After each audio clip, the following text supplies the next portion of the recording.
Tujuan saya pertama adalah supaya Bapak Ibu bisa mengenali luar kerja, kemudian bisa bersilaturahmi dengan sekian banyak teman-teman yang mungkin selama 2 tahun Bapak Ibu belum tentu bisa bertemu karena situasi pandemi saat ini. Yang ketiga, saya ingin memastikan bahwa Bapak Ibu tidak lupa dengan kantornya Bapak Ibu. 2 tahun WFA-WFO, takutnya dalam seminggu itu datang cuma 1 kali atau 2 kali, yang lebihnya lupa. Dalam kesempatan ini saya hanya ingin menyampaikan kepada Bapak Ibu bahwa kita akan melihat dari para kepala seksi untuk menyampaikan capaian maupun apa yang belum dicapai. Kemudian di tahun 2022 ini apa yang ingin kita dapatkan semuanya. Saya ingin dalam kesempatan ini Bapak Ibu bisa menyampaikan keinginannya apa sih di kantor ini, usulannya apa sih, supaya kita bisa memperbaiki ataupun minimal kita bisa memfasilitasi Bapak Ibu semua. Dan juga kita bisa tahu apa yang ingin dicapai oleh kantor ini. Makanya Bapak Ibu sengaja saya kumpulkan biar Bapak Ibu bisa bersuara di sini. Tadinya saya berharap 100 orang itu, 98 orang itu kumpul jadi satu di aula. Tapi ternyata tidak memungkinkan. Ini aja yang hadir di sini 30 orang aja, situasi aula sudah sangat penuh. Apalagi kalau 98 orang.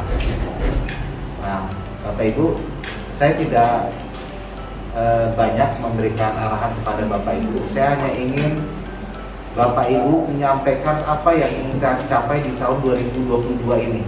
Kita akan berbagi peran. Kalau 2 tahun lalu Bapak Ibu mengikuti keinginan kantor agar kantor menjadi ABCD, tapi ini saya ingin berubah. Bapak Ibu keinginannya apa yang ingin kita capai di 2022 ini, Pak? Tapi di tahun ini juga saya ingin Bapak Ibu lah yang ingin mempunyai apa yang kita capai dari kantor ini. Saya rubah. Kalau kemarin Bapak ikutin kantor ini, tapi saya ingin menjadi apa yang ingin Bapak Ibu untuk mendapatkan kantor ini. Ini yang saya rubah saat ini seperti itu. Jadi Bapak Ibu, saya ingin partisipasi Bapak Ibu semuanya. Apa yang ingin Bapak Ibu sampaikan, silakan Bapak Ibu sampaikan. Mumpung di awal tahun dengan anggaran yang sudah turun, namun memang ada anggaran yang dipotong. Itu bukan keinginan dari kami ataupun dari kementerian, tapi itu dari instruksi Presiden, sehingga anggaran yang tadinya besar sama seperti tahun lalu diefisiensikan. Saya rasa itu dari saya, Bapak Ibu, pengantarnya. Saya persilakan untuk yang pertama Kasubag TU menyampaikan apa yang telah dicapai di tahun 2021 yang belum tercapai dan yang ingin diraih. Tentunya penghargaan ya, tidak hanya berpuas diri dengan apa yang telah didapat. Silakan Bu Kasubag TU.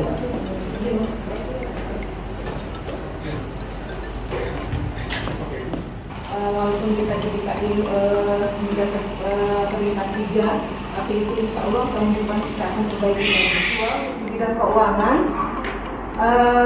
kami berkomitmen Bapak Ibu sekalian untuk mencapai nilai IPA terbaik angka mampu kecil. Mudah-mudahan itu bisa kami realisasikan. Mohon dukungannya bagi Bapak Ibu sekalian, karena untuk mencapai IPA terbaik itu memang ada beberapa kriteria yang harus kita lalui, dan itu sangat ketat sekali. Memang sistem yang menilai. Mohon kita mohon dukungan semua dari pegawai Basnas. Untuk di tahun 2022 kami memiliki misi yang sederhana tapi berdampak, yaitu bagaimana kami bisa berkolaborasi dengan berbagai stakeholder terkait masyarakat dan mewujudkan pelayanan pembimbing kemasyarakatan yang terbaik. Mengapa kami mengambil misi ini untuk bagi tahun 2022? Ini sejalan dengan perjanjian kinerja tahun 2022 sampai 2024 di Kementerian Hukum dan HAM untuk pemasyarakatan. Kemudian bagaimana kami mewujudkan misi tersebut? yang seperti sudah disampaikan tadi bahwa kami bekerja sama dengan berbagai stakeholder terkait untuk dapat mengoptimalkan bimbingan serta pengawasan baik individu maupun kelompok, kemudian peningkatan kemudahan layanan adaptif di mana nanti pada tahun 2022 kami akan melakukan review maupun evaluasi terhadap berbagai inovasi dan capaian kinerja yang telah dilakukan di tahun 2021. Kemudian kami akan mencoba untuk membuat suatu inovasi jika memang hal itu diperlukan. Maka dari itu kami butuh masukan dari Bapak Ibu selaku pengguna maupun sekaligus pelaksana dari TUSI Bapas itu sendiri. Kemudian dan mengapa kami mengambil isu Pokmas Lipas? Karena Pokmas Lipas ini masih menjadi mungkin bisa dibilang hot isu atau isu utama dari Direktorat Bimkemas untuk tahun 2022. Kemudian apa saja sih yang sudah dicapai oleh BKD tahun 2021? Capaian penyelesaian Litmas 90,8%, di mana kami mengambil persentase permintaan Litmas yang sudah selesai kami bandingkan dengan permintaan Litmas yang belum selesai. Capaian ini melebihi target kementerian, di mana kementerian menetapkan target 90%.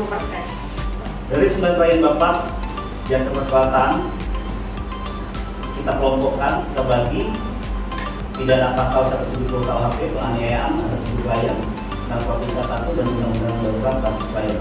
2021 jumlah klien anak kita itu ada 36 klien yang berhasil kita bimbing 27 dan yang tersisa 9 klien. Di seksi BKA mempunyai rencana capaian penghargaan yang akan kita raih di tahun 2022. Tentunya didukung oleh subseksi saya dan Bapak Ibu JFD semua, bahwa kami di BKA akan berusaha bahwa Bapas kelas 1 Jakarta Selatan meraih penghargaan sebagai institusi peduli anak. Alhamdulillah, tadi saya lihat dari laporannya tidak ada yang sudah tercapai ya, semuanya tercapai, luar biasa itu.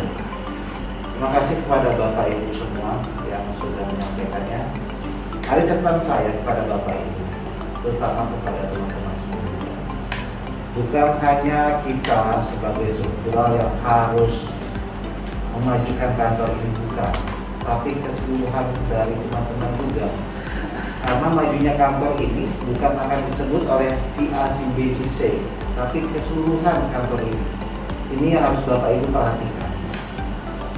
Begitu juga dengan teman-teman di PCPD tadi disebutkan capaian yang dicapai, penghargaan GP terbaik, kemudian IPA terbaik. Saya harap yang seperti ini sudah harus jelas. Kalau serapan kabul terbaik itu apa aja sih, IPA terbaik apa aja sih, di JP itu apa aja, tidak hanya sekedar simbolis saya akan meraih ini, tapi kita tidak pernah mencoba. Kalau di JP terbaik itu apa sih syaratnya? Oh berarti harus apa saya? Mulai saat ini kita sudah menetapkan targetnya. Oh IPA terbaik itu apa sih? Kita sudah harus jelas juga. Oh dapat sarkas kabul terbaik apa sih? Harus jelas.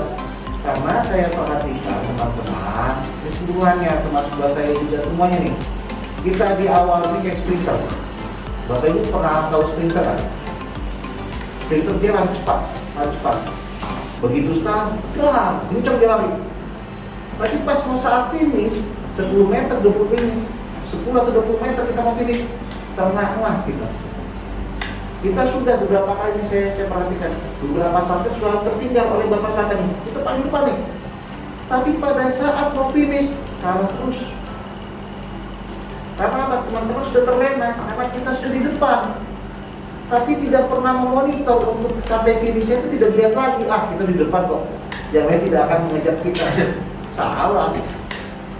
Bapak Ibu lihat aja tuh. Valentina Rossi itu selalu membalap di tikungan. Di trek lurus dia kalah terus ya. Tapi di tikungan dia bisa menyalip. Inilah yang saya harus sampaikan kepada Bapak Ibu. Terlalu terlena kita. Terlena kita terlalu cepat di depan. Tapi di akhir kita selalu lupa. Saya minta juga Bapak Ibu, ayo sama-sama kita ini. Makanya saya balik di tahun 2022 ini, bukan kami, tapi Bapak Ibu semua apa yang kami bisa capai. Makanya saya kumpulkan semua ini. Tahun 2022 WBK adalah hal yang rutin.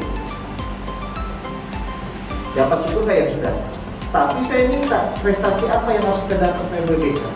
Ini yang saya coba minta Bapak Ibu. Jadi jangan hanya kembali ke rutinitas, saya kembali mengerjakan ini aja lah, yang penting sudah saya selesai, oh enggak begitu Bapak Ibu. Harus ada capaian yang harus kita dapat, harus ada kebanggaan di dalam kantor ini. Mungkin Bapak Ibu beranggapan itu hanya untuk KUPT, oh enggak juga. Siapapun KUPT-nya, siapapun KUPT-nya. Kalau kantor itu sudah merupakan yang terbaik, KUPT-nya tersiap-siapkan. Bapak Ibu sudah punya target, Bapak Ibu ingin capaian apa? KUPT-nya nggak ikut, tersiap-siap KUPT-nya. Nanti buktikan ucapan saya. Kalau Bapak Ibu semakin cepat KUPT yang masuk sini, berikutnya kalau nggak cepat dia akan tersiap-siap. Dia akan bingung apa yang boleh dikerjakan. Ya. Jadi saya minta Bapak Ibu tadi teman-teman fasilitatif harus jelas nih targetnya apa, yang ingin dicapai apa. Tadi ada beberapa target yang ingin dicapai. Nah saya mulai nih. Kalau di GPI terbaik itu kapan akan diumumkannya? Apa syaratnya? IPA terbaik apa? Serapan bau terkecil apa? Kesalahan-kesalahan yang berikutnya dikurangi. Saya minta teman-teman fasilitatif harus jelas kita targetnya. Yang kedua, BKD inovasinya. Apa inovasi yang mau didapat nih? 2 atau berapa? Tentukan targetnya. Tahun ini inovasi saya akan 2 di bulan ini. Jadi jelas kita ukur. Kalau kita mau dapat inovasi 2, apakah itu setahun itu 2 kali di akhir tahun, di awal tahun, pertengahan tahun, atau per triwulan, atau per 6 bulan, harus jelas. Begitu juga dengan BKA. Satgas peduli anak, harus jelas juga targetnya apa nih. Koordinasi dengan yang lain, harus jelas juga. Minimal dengan kita seperti ini, Bapak Ibu dari sekarang sudah berupaya. Berupaya apa? Minimal googling. Oh saya mau dapat UPT peduli anak. Apa syaratnya? Saya buka googling dulu nih. Oh ini tahapannya. Kapan penghargaan itu akan diberikan? Misalkan seperti itu. Oh di bulan Agustus. Dan sekarang itu sudah siapkan. Agustus itu sudah diberikan misalkan penghargaannya. Berarti bulan 3 kita harus siap mulai. 1-2 bulan kita di persiapan. Bulan 3 kita udah mulai nih. Supaya kita mendapat nanti bulan Agustus. Tapi nggak bisa. Agustus capaian pengumumannya misalnya. Kita baru mulai Juli. Udah dinilai kita baru mau masuk. Ya. Jadi itu Bapak Ibu. Itu yang saya sampaikan kepada Bapak Ibu. Kita harus jelaskan tahapannya apa. Dan kita harus bagi tugas juga. Internal ke dalam Bapak Ibu selesaikan. Yang kedua saya harus jelas Pak. Saya mau dapat ini Pak. Oke. Tahapannya ABCD. Nah, tapi kita harus koordinasi ke sana Pak. Nah, pakai koordinasi ini harus kita tatap Pak. Saya yang berangkat. Yang penting Bapak Ibu di level bawah sudah koordinasi nih. Nanti yang mencapai atas, saya yang berangkat. Saya tidak akan menunjuk Bapak Ibu harus dapat ABCD, tapi saya pun di ruangan juga, nggak bisa begitu. Bagi tugas kita. Harus jelas bagi tugas ya. Makanya saya bilang di pertemuan ini sudah kita lihat nih capaiannya apa 2021 teman-teman semua sudah tercapai. Itu luar biasa menurut saya. Walaupun saya pastikan ada juga yang nggak tercapai, tapi semuanya tercapai sudah. Artikan tidak ada pekerjaan yang 100% selesai. Pasti ada yang tidak tercapai. Kenapa saya bilang yang tidak tercapai itu disampaikan? Supaya kita bisa paham, oh kita tidak tercapai nih. Apa sih masalahnya apa? Kita kumpul hari ini, nggak tercapai itu loh Bu, saya ada masukan yang ingin sampaikan. Saya mengajak Bapak Ibu semua di tahun ini, ayo kita bangun, kita buat yang terbaik buat kantor ini. Jangan pernah beranggapan bahwa ini kantor ini mendapat sesuatu itu masih apa sih, bukan. Tidak semuanya yang berbuat semuanya yang dapat. Sumber daya manusia yang umum di sini mumpuni, adik-adik yang sudah lekat dengan teknologi ini sangat terbuka luas untuk peningkatan inovasi. Jangan berhenti berinovasi, untuk inovasi tetap harus sekalian pikirkan ke depannya untuk mempermudah dan memberikan kenyamanan bekerja bagi semua yang ada di instansi Bappas.